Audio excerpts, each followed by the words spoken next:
2014 में हुकूमत में आने से पहले भाइयों और बहनों, तुम लोगों को अगर मेरी सरकार आ गई, तुम लोगों को मैं बाहर से जो एक कांग्रेस वाले काला धन रखे हैं वो लाकर हर एक के जेब में 15-15 लाख डालूंगा। डाल दिए? फिर झूठा कौन बोल रहे हैं? कौन झूठ बोल रहे हैं? आप बताइए। मोदी झूठ, या मोदी झूठ बोलना या नहीं तो तुम झूठ बोलना, लेकर चुप बैठे होंगे। नहीं ना, तो मोदी झूठ बोल रहा है। 2-2 करोड़ नौकरियां दूंगा। कहां है भाई तुम्हारे 2 करोड़ नौकरियां? 4-6 हजार नौकरियों के लिए ये जाकर पर्चे बांटते हैं अपॉइंटमेंट के। ये है इनका नियत। 2 करोड़ नौकरियां नहीं, ये भी झूठ बोले। अगर हम बोलते हैं कि ये झूठ बोलते हैं, झूठ का सरदार है, तो आप हमको टीका करते हैं। किसानों का दाम दुप्पट करेंगे, किए क्या? नहीं किए। फिर झूठ कौन बोले? मोदी झूठ बोलते हैं, इसीलिए हम क्या बोलते हैं, ये झूठ के सरदार है। झूठ बोलने के लिए ही उन्होंने शायद कसम खाई होंगे, मैं कहीं भी जाऊंगा झूठ बोलूंगा। तो ये ऐसी बातें करने वाले नेता लोग हमको जवाहरलाल नेहरू जी को नहीं छोड़ते, इंदिरा गांधी को नहीं छोड़ते, और गांधी फैमिली वो एक टीका करते हमेशा।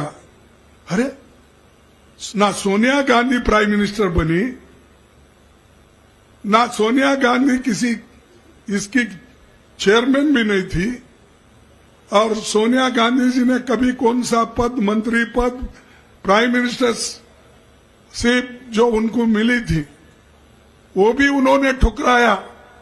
और एक सरदार जी को, जिसको जो एक आर्थिक दृष्टि से मजबूत था, उसको सोनिया गांधी जी ने प्राइम मिनिस्टर बनाया। तुम्हारे पास तो बीजेपी में तो अंदर का अंदर लड़ते हैं, एक जिला पंचायत चेयरमैन कौन बनाना, इसके लिए सुबह से शाम तक। यहां तो त्याग करे, उनको गालियां देते हैं। राहुल गांधी जी क्या कुछ बने? वो बन सकते थे, चाहे तो प्रधानमंत्री बन सकते थे, डिप्टी प्राइम मिनिस्टर बन सकते थे, मंत्री बन सकते थे, सब कुछ उनके हाथ में था। फिर भी उन्होंने नहीं बना, और सोनिया गांधी जी ने कुछ नहीं बना। उनको तुम गालियां देते हो। ये गांधी परिवार हुकूमत कर रही है, ये रूल कर रहे गांधी पर। कहां कर रहे भाई?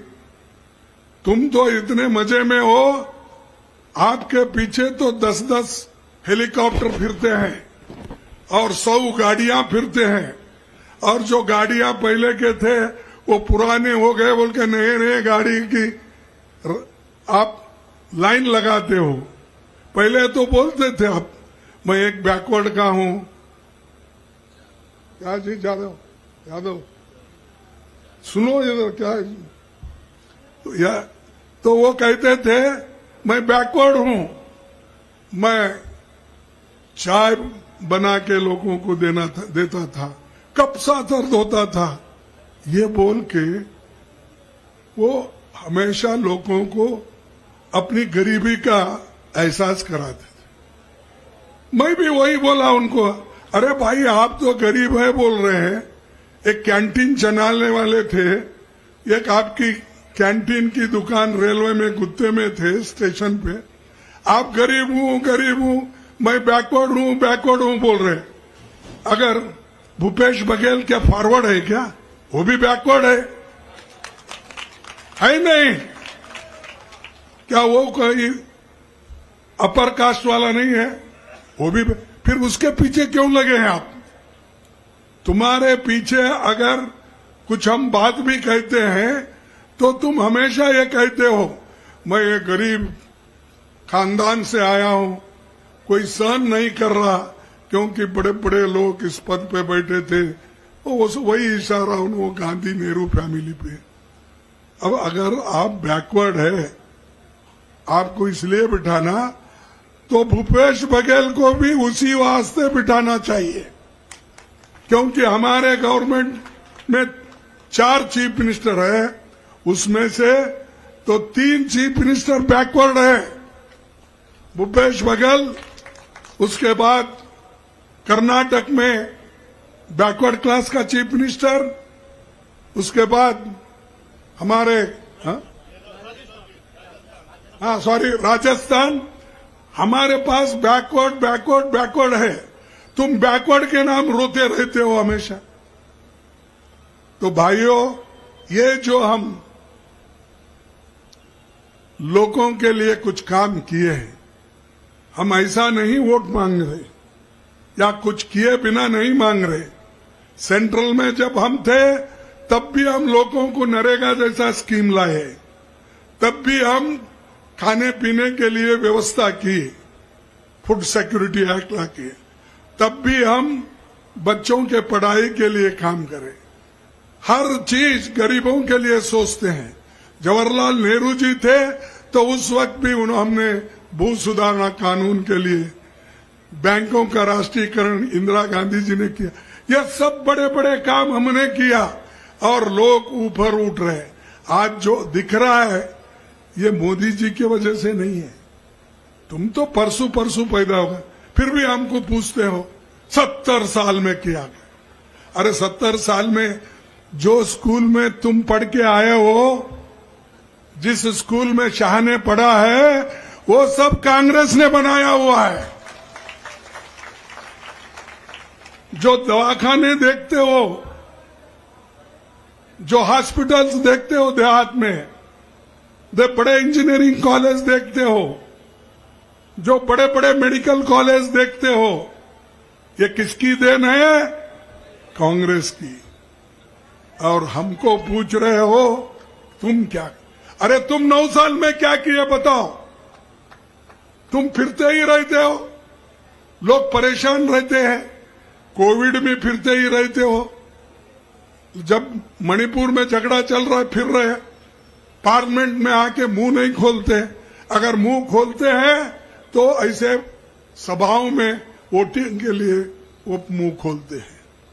वोट के लिए मुंह खुलता है उनका, कठिनाइयों को सुलझाने के लिए नहीं। इसीलिए ऐसे लोग खुद कुछ नहीं करे, 10 साल में वो हमको बार बार बोलते ये लोग क्या किए। 13.5 साल इनकी हुकूमत गुजरात में थी। भाई गुजरात में तुम क्या किए वो 13.5 साल तक? और छत्तीसगढ़ में क्या हो गया देख के आओ, यहां भी आके देखो। इन्होंने 5 साल में क्या किया, अब 13.5 साल में नहीं किए मोदी साहब अपने अहमदाबाद में, अपने गुजरात में।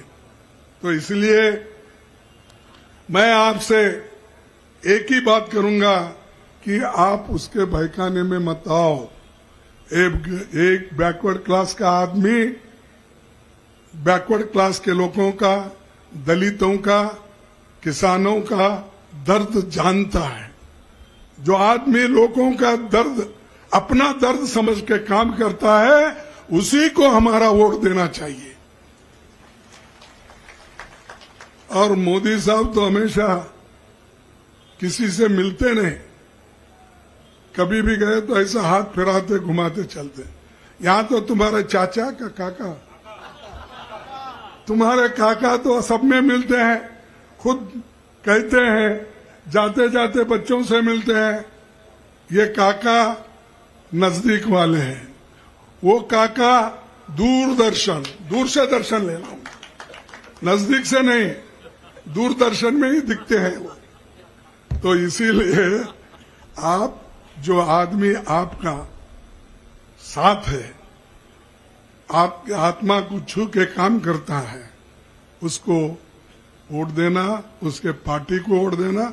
और हमारी पार्टी हमेशा दलितों के लिए, पिछड़ों के लिए, आदिवासियों के लिए, किसानों के लिए, और कोई भी हो, यहाँ पर जात पात नहीं है, सब मिलके काम करना, ये हमारी मकसद है। और बैकवर्ड क्लास के लिए हमने एक पढ़ लिया है, तो हमारे राहुल गांधी जी ने कहा, और मैं भी यही कहता हूं कि अगर हमारी सेंट्रल गवर्नमेंट आई तो वहां पर हम बैकवर्ड क्लास सेंसस लगाएंगे, उसकी सब जो छानबीन करके उस जनगणना हो जाएगी। जनगणना इसलिए जरूरी है कि कौन गरीब कितना है, किस जाति का गरीब को आज ग्रेजुएशन में मिला, इंजीनियर्स कितने बने, डॉक्टर्स कितने बने, जमीन कितनी है, इसलिए बना रहे ताकि आगे का कार्यक्रम हमारे पास से उनके लिए हो। ये भी नहीं जानते, और वो हमेशा हम जो भी कार्यक्रम लाते उस पे टीका करने का उनका एक बहुत बड़ा काम है। खैर, वो टीका करते जाने दो, हमारा तो यही है कि मकसद गरीबों को मदद करना और आगे बढ़ाना। दूसरी चीज मैं आपको कहना चाहता हूं, ये बहुत से उद्योगपति का इन्होंने मदद किया है। मैं पूछ रहा हूं क्यों? अभी जैसा भूपेश बघेल जी ने कह के गए और बहुत से लोग भी, देखिए 13 लाख करोड़ रुपए अगर आप गरीबों का कर्जा माफ करते हो, अरे किसानों का क्यों नहीं करते? वही मनमोहन सिंह जी थे, शैलजा जी जब मिनिस्टर थे तो उस वक्त हमने 72,000 करोड़ किसानों का कर्ज माफ किया था, पहली बार।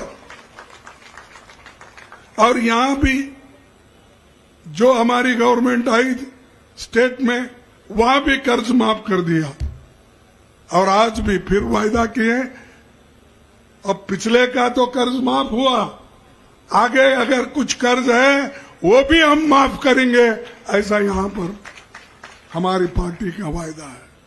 तो इसलिए बंधुओं, ऐसे लोगों को आप मदद मत करो जो रोड बेच रहा है, जो माइनिंग बेच रहा है, जो पब्लिक सेक्टर बेच रहा है, जो एयरपोर्ट बेच रहा है, पोर्ट बेच रहा है, सभी बेच रहा है। बाप ने कमाया, बेटे ने घुमाया। ऐसा तो नेहरू जी बनाए, नेहरू जी ये सब पब्लिक सेक्टर्स को बनाए, बना के क्या कहे उन्होंने, ये देखिए ये सब मॉडर्न टेम्पल है, यानी आधुनिक, ये क्या कहते टेम्पल, हाँ आधुनिक मंदिर है। उन्होंने कहा लाखों लोगों को नौकरी दी, उनका पेट भरने के लिए काम किया। ये देश में अन्न नहीं मिलता था पेट भर, उसी लिए ग्रीन रेवोल्यूशन किया, हरी क्रांति की, उसी लिए व्हाइट रेवोल्यूशन किया। तो सफेद दूध का ये सब हमने किया।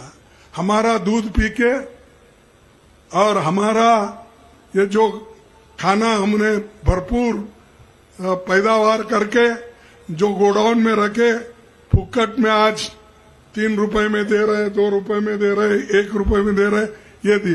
यही खा के बहुत से लोग हमको उल्टा क्वेश्चन पूछ रहे, प्रश्न पूछ रहे।